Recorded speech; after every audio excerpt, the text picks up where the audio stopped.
اللہ اللہ اللہ اللہ اللہ اعوذ باللہ من الشیطان الرجیم بسم اللہ الرحمن الرحیم الحمدللہ رب العالمین والصلاة والسلام علی سید المرسلین وعلی آلہ واصحابہ اجمعین اما بعد رب اشرح لی صدری ویسر لی امری واحلل عقدۃ من لسانی یفقہوا قولی رب زدنی علما رب یسر ولا تعسر وتمم بالخیر اما بعد اعوذ باللہ من الشیطان الرجیم بسم اللہ الرحمن الرحیم قال اللہ تعالی فی القرآن المجید وَقَاتِلُوهُمْ حَتَّى لَا تَكُونَ فِتْنَةٌ وَيَكُونَ الدِّينُ لِلَّهِ فَإِنِ انْتَهَوْا فَلَا عُدْوَانَ إِلَّا عَلَى الظَّالِمِينَ۔ اللہ تعالیٰ نے قرآن پاک میں فرمایا ہے وَقَاتِلُوهُمْ، اور ان سے جہاد کرو، ان سے قتال کرو، ان سے لڑائی کرو، حتیٰ تب تک کہ لا تکون فتنۃ، فتنہ نہ رہے، تب تک لڑائی کرو کہ فتنہ ختم ہو جائے، وَيَكُونَ الدِّينُ لِلَّهِ، اور دین اللہ کے لیے ہو جائے، فَإِنِ انْتَهَوْا، پھر اگر وہ باز آ جائیں، فَلَا عُدْوَانَ، تو کوئی زیادتی نہیں کرنی، إِلَّا عَلَى الظَّالِمِينَ، ظالموں کے سوا کسی پر کوئی زیادتی نہیں کرنی۔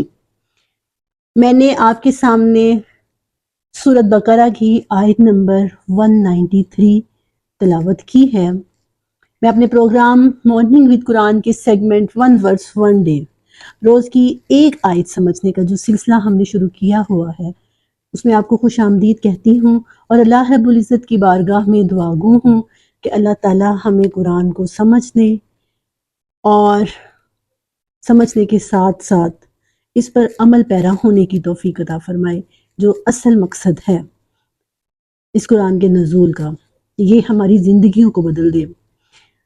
اس کے حصول کے لیے، اس مقصد کے حصول کے لیے یہ ہماری ایک ادنا سی کوشش ہے کہ ہم قرآن کی ایک آیت کی ڈیپتھ اسٹڈی کرتے ہیں۔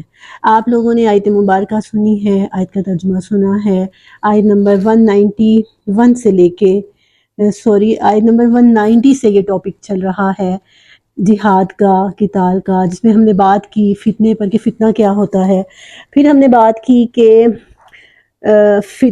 جہاد کب فرض ہوتا ہے اور کیا مقاصد ہیں۔ ہم نے دیکھا کہ اس میں سب سے پہلی چیز ہے اللہ کی رضا، دوسری بات یہ کہ پہل نہیں کرنی، اور تیسری چیز یہ کہ اگر وہ لوگ باز آ جاتے ہیں یعنی دشمن، تو جذبہ انتقام سے اس لڑائی کو آگے نہیں بڑھانا، وہیں پہ رک جانا ہے۔ اب آج ہم نے جو چیز پڑھنی ہے وہ بھی بڑی اہم ہے۔ سب سے پہلی بات یہ کہ وَقَاتِلُوا فِي سَبِيلِ اللَّهِ، اللہ کے راستے میں جہاد کرو، تب تک، کب تک جہاد کرنا ہے؟ لا تکون فتنۃ، فتنہ نہ رہے، پہلی چیز کیا؟ فتنہ نہ رہے، دوسری چیز کیا؟ وَيَكُونُ الدِّينُ كُلُّهُ لِلَّهِ، اور دین سارا کا سارا اللہ کے لیے ہو جائے۔ یہ دو مقاصد ہیں، ان دو مقاصد کے لیے جہاد کرنا ہے۔ پہلا مقصد کیا؟ فتنہ ختم ہو۔ اب یہ فتنہ کیا ہے؟ اس پہ ہم پہلے بات کر چکے ہیں، مزید ہم تھوڑی بات اس پہ کرتے ہیں۔ جیسے کہ آپ دیکھیں رسول اللہ صلی اللہ علیہ وسلم کے دور کی طرف ہم آتے ہیں۔ اصل میں پوری کائنات کا بادشاہ، پوری کائنات کا رب اللہ رب العزت ہے۔ اس اللہ نے لوگوں کو اختیار دیا ہے کہ وہ اور مذہب اپنا سکتے ہیں، کیونکہ اختیار کی قوت ہے نا، اللہ تعالیٰ نے انسان کو اختیار کی قوت دی ہے۔ مخلوقات میں سے اور کسی کو بھی اختیار کی قوت نہیں ملی ہوئی، اختیار کی قوت صرف انسان کے پاس ہے۔ اس اختیار کی قوت دینے کے بعد اللہ تعالیٰ نے فرمایا ہے کہ مذہبی آزادی دی ہے۔ اب رسول اللہ صلی اللہ علیہ وسلم مکے میں جب نبی مبعوث ہوتے ہیں اور اسلام کی دعوت دیتے ہیں، اب جن لوگوں نے آپ کی دعوت پر لبیک کہا، ظاہر ہے تیزی سے لبیک کہہ رہے تھے اور آپ صلی اللہ علیہ وسلم کی تعداد میں اضافہ ہو رہا تھا، اب ان لوگوں پر ظلم و ستم کیے گئے ان لوگوں نے برداشت کیا، وہ برداشت کر رہے ہیں امیہ بن خلف کو بتوں کی پوجا کرتے ہوئے، ابو جہل کو بتوں کی پوجا کرتے ہوئے، لیکن ابو جہل اور امیہ بن خلف کیا کر رہے ہیں؟ حضرت بلال کو، حضرت عمار بن یاسر کو، حضرت حباب بن ارت کو، حضرت سمیہ کو، حضرت یاسر کو ظلم و ستم کی چکی میں پیس رہے ہیں، پرسیکیوشن کر رہے ہیں، فتنے میں مبتلا کر رہے ہیں۔ تو اس فتنے کو ختم کرنے کے لیے مسلمان بھی چاہتے تو اس وقت ان کے خلاف جہاد کر سکتے تھے، ابو جہل کو قتل کر سکتے تھے، اور ابو لہب کے گھر میں گھس کر اس کو مار سکتے تھے، لیکن مسلمانوں نے کیا کیا؟ مسلمانوں نے، اللہ کا حکم تھا کہ صبر و تحمل کا مظاہرہ کرنا ہے۔ بات کرنے کا مقصد یہ ہے کہ جہاد، تلوار اٹھانا آخری صورت ہوتی ہے۔ اللہ علیہ کلمت اللہ کے لیے بھی تلوار اٹھانا آخری صورت ہوتی ہے، پہلی صورت نہیں ہے۔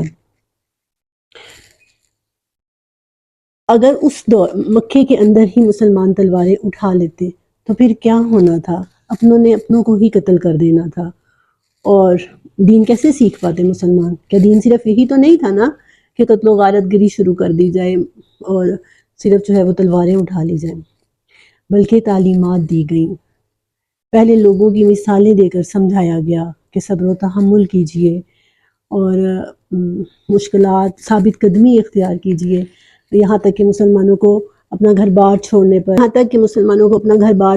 مسلمانوں کو ہجرت کرنے پر مجبور کیا گیا۔ اور پھر جب رسول اللہ صلی اللہ علیہ وسلم مدینے تشریف لے گئے تو وہاں پر بھی آپ صلی اللہ علیہ وسلم کے پاس اب ایک جماعت موجود تھی جن کے ایمان مضبوط تھے، اتنے ایمان مضبوط تھے، رسول اللہ صلی اللہ علیہ وسلم کی ذات پر اتنا ایمان پختہ تھا کہ ادھر سے حکم ہوتا اور ادھر سے اطاعت ہو جاتی، اور لیکن وہاں پر بھی فوراً جو ہے وہ جہاد کا حکم نہیں آیا، قتال کا حکم نہیں آیا۔ اب وہ لوگ جنہوں نے مکے میں مسلمانوں کے لیے زندہ رہنا محال کر دیا تھا، وہ لوگ جب اب بھی باز نہیں آئے، انہوں نے جنگ کی تیاری کی، اور رسول اللہ صلی اللہ علیہ وسلم کو اس چیز کی خبر ہوئی تو اللہ تعالیٰ نے فرمایا کہ اب دب کے نہیں بیٹھنا، اب آپ نے بھی ان سے قتال کرنا ہے۔ کب تک کرنا ہے؟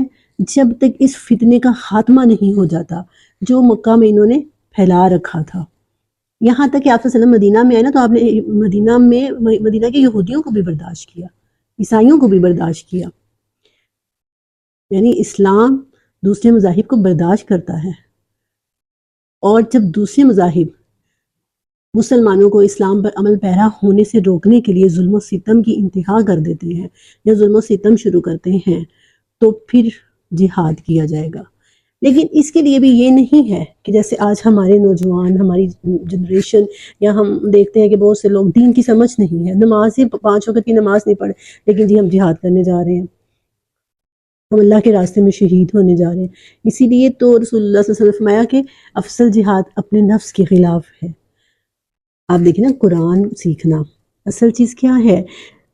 اندر سے لوگوں کو بدلا جائے۔ رسول اللہ صلی اللہ علیہ وسلم نے کیا کیا؟ مکہ کے پورے مکی دور میں اندر سے تبدیل کیا، قرآن کی تعلیمات، ان 30 پاروں کو سمجھنا اور ایک ایک کر کے اپنی عملی زندگی میں لے کر آنا، یہ سب سے بڑا جہاد ہے۔ یہ بہت بڑا ایک مارکہ ہے جو آپ نے اس مارکے میں فتح حاصل کرنی ہے شیطان کے خلاف۔ شیطان لمحہ لمحہ آپ کو گمراہ کرنے کی کوشش کرتا ہے۔ آپ خود دیکھیے کتنے لوگ ہیں جو یہ ایک آیت کا پروگرام سنتے ہیں، ٹائم نکال پاتے ہیں اس کے لیے، اور کئی دفعہ مجھے بھی شیطان جو ہے وہ بہکانے کی کوشش کرتا ہے کہ ویوز تو آتے نہیں ہیں، لوگ تو سنتے نہیں ہیں، تو پھر کیا فائدہ؟ جبکہ میں سمجھتی ہوں کہ یہ میرے لیے ایک اعزاز کی بات ہے۔ بہت سے کنٹینٹ اور بھی تھے، بہت سی چیزوں پر اور بھی کام کیا جا سکتا تھا، لیکن اللہ تعالیٰ نے اس کام کے لیے چنا ہے تو میں سمجھتی ہوں کہ یہ اللہ تعالیٰ کا احسان ہے۔ تو پہلا جہاد یہ ہے، علم کا جہاد، علم حاصل کرنا ہے، قرآن کو سمجھنا ہے، گھروں سے نکلیے اس کے لیے، ٹائم نکالیے اس کے لیے، روز اپنی زندگی میں جو ہے وہ کچھ لمحات نکالیے۔ آپ قرآن کے لیے ٹائم نکال رہے ہیں، آپ جہاد کر رہے ہیں، آپ اپنے بچوں کو نماز پڑھنے کے لیے اٹھا رہی ہیں، آپ جہاد کر رہی ہیں، آپ اپنے میاں کے ساتھ، اپنے ہسبینڈ کے ساتھ بحث کر رہی ہیں کہ دین کی ان باتوں پر ہمارے گھر میں عمل نہیں ہو رہا، آپ جہاد کر رہی ہیں۔ اور پھر اگلی صورت بنتی ہے کہ دبنا نہیں ہے، جو فتنے کے خاتمے کے لیے تلوار اٹھانی پڑے، ویپنز اٹھانے پڑے، پھر اٹھانے ہیں، حتی لا تکون فتنہ، پہلی چیز۔ اور دوسری چیز کیا ہے؟ وَيَكُونَ الدِّينُ لِلَّهِ، اور دین اللہ کا ہو جائے۔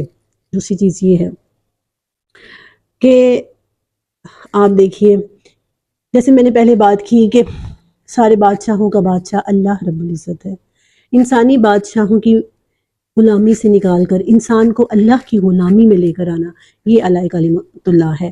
تب تک جہاد کرتے رہنا ہے جب تک آپ کا مخالف جو ہے وہ، پہلی بات یہ کہ وہ مسلمان نہ ہو جائے، اور دوسری بات یہ کہ وہ مسلمان نہیں ہوتا لیکن آپ کو خراج دے کر آپ کی پناہ میں آ جاتا ہے، اسلام کی پناہ میں آ جاتا ہے، یہ دوسری صورت ہے۔ جب تک یہ دو صورتیں نہیں ہو جاتی تب تک جہاد کرتے رہنا ہے۔ صحابہ کرام نے یہی تو کیا تھا۔ آج کے مفکرین یہ کہتے ہیں کہ اگر دنیا میں ایک عمر فاروق اور آ جائے تو پوری دنیا میں اسلام پھیل گیا ہوتا۔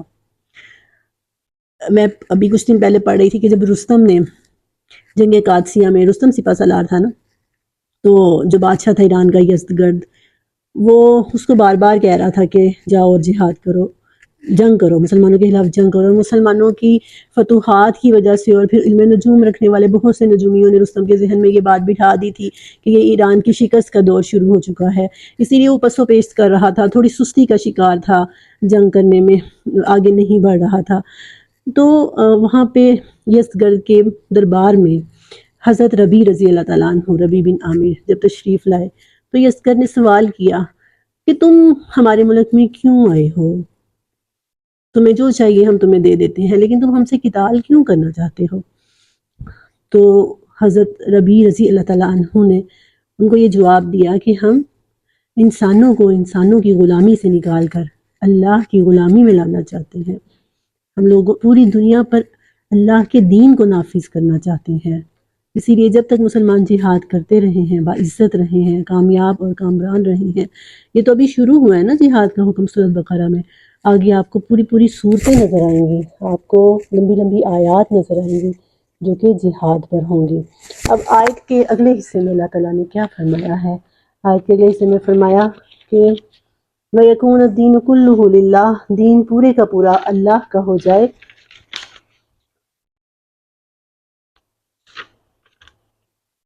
اور اگلی بات کیا؟ فَلَا عُدْوَانَ إِلَّا عَلَى الظَّالِمِينَ، تو ظالموں کے سوا کسی پر زیادتی نہیں کرنی، یعنی جنہوں نے ظلم کیا ہے ان کے علاوہ کسی پر زیادتی نہیں کرنی۔ اب اس کی بہترین مثال غزوہ بدر کی قیدی ہیں۔ غزوہ بدر کے قیدیوں میں سے دو لوگ تھے جن کو رسول اللہ صلی اللہ علیہ وسلم نے قتل کرنے کا حکم دیا تھا، نضر بن حارث اور عقبہ بن معیط۔ اور ایسے ہی فتح مکہ کے موقع پر حضرت انس فرماتے ہیں کہ رسول اللہ صلی اللہ علیہ وسلم نے اپنے سر پر خود پہنی ہوئی تھی، یعنی لوہے کی ٹوپی پہنی ہوئی تھی، اور لوگ ایک شخص نے آ کے آپ صلی اللہ علیہ وسلم سے فرمایا کہ اے اللہ کے رسول، عبداللہ بن حنطل کعبے کے غلاف کے ساتھ لپٹے ہوئے ہیں، تو آپ نے فرمایا کہ اسے قتل کر دو۔ یہ ہے اس آیت کا مطلب، فلا عدوانہ، کوئی زیادتی نہیں ہے، الا علی الظالمین، ظالموں کے سوا، یعنی جنہوں نے اتنے ظلم و ستم کیے ہیں کہ حد سے تجاوز کر گئے ہیں اور پھر توبہ بھی نہیں کی، انہیں کوئی شرمندگی نہیں ہے اپنے اس رویے پر، تو پھر رسول اللہ صلی اللہ علیہ وسلم نے انہیں قتل کرنے کا حکم دیا ہے، یعنی پھر ان پر کوئی جو ہے وہ کوئی عفو و درگزر نہیں ہے۔ یعنی یہ وہی کنسیپٹ ہے نا کہ ظالم کی بجائے مظلوم کا ساتھ دو، تو مظلوم جو ہے اس کو، اس کے ظالم جو ہے اس کو اس کے اس کا انجام تک پہنچانا چاہیے، اس کو اس کے گناہ کا، اس کی زیادتی کا کی سزا جو ہے وہ ملنی چاہیے۔ رسول اللہ صلی اللہ علیہ وسلم نے اسلام کے بڑے بڑے دشمنوں کو معاف کیا ہے۔ ابو سفیان آپ دیکھیے، غزوہ احد میں کافر لشکر کا سربراہ کون تھا؟ غزوہ احد میں ابو سفیان۔ غزوہ احزاب میں جب سارا عالم کفر اکٹھا ہو کے آ گیا تھا تب کون تھا؟ تب بھی ابو سفیان تھا، جن کی بیٹی رسول اللہ صلی اللہ علیہ وسلم کے گھر میں تھی، جن کے بیٹے حضرت امیر معاویہ۔ تو ابو سفیان نے فتح مکہ کے بعد جب آ کر اسلام قبول کیا اور توبہ کی تو صحابہ کرام غصے میں تھے، ایون کہ حضرت ابو بکر صدیق غصے میں تھے۔ انہوں نے کہا کہ اب ساری زندگی مخالفت کرتے رہے ہیں، ساری زندگی جنگیں لڑتے رہے ہیں، اور اب آ کے اسلام قبول کر رہے ہیں۔ تو نبی پاک صلی اللہ علیہ وسلم ان سے ناراض ہوئے یہ کلمات کہنے پر کہ تم نہیں جانتے ان کے دل میں کیا ہے. تو وہی پچھلی آیت جو ہم نے 192 میں پڑھی کہ فَإِنِ انْتَهَوْا، اگر وہ باز آ جائیں، فَإِنَّ اللَّهَ غَفُورٌ رَحِيمٌ، تو اللہ تعالیٰ بخشنے والا ہے، رحم کرنے والا ہے. تو آج ہم نے 2 وجوہات پڑھی ہیں جس کی وجہ جو وجہ بنتی ہے مسلمانوں کے تلوار اٹھانے کی، وہ کیا کہ ان لوگوں کے خلاف اٹھنا ہے جو فتنہ پھیلا رہے ہیں. فتنہ کیا کہ مسلمانوں کو ان کے دین پر قائم نہیں رہنے دے رہے، مسلمانوں کو ان کے دین سے روک رہے ہیں. اور دوسری وجہ کیا ہے کہ انسانوں کی غلامی سے نکال کر اللہ کی غلامی کی طرف لے کر آنا ہے. اور یہ جہاد یہاں سے شروع ہوگا، یہ جہاد قلم سے شروع ہوگا، یہ جہاد قرآن سیکھنے سے شروع ہوگا، اپنے تزکیے سے شروع ہوگا، اپنے اندر کی تبدیلی سے شروع ہوگا. صحابہ کرام نے کبھی کسی کو فورس نہیں کیا تھا اسلام لانے پر. ہمیشہ صحابہ کرام نے تبلیغ کے ذریعے، تعلیم کے ذریعے اسلام پھیلایا ہے. اللہ تعالیٰ ہمیں سمجھنے اور عمل کرنے کی توفیق عطا فرمائے. آمین. وآخر دعوانا ان الحمد للہ رب العالمین.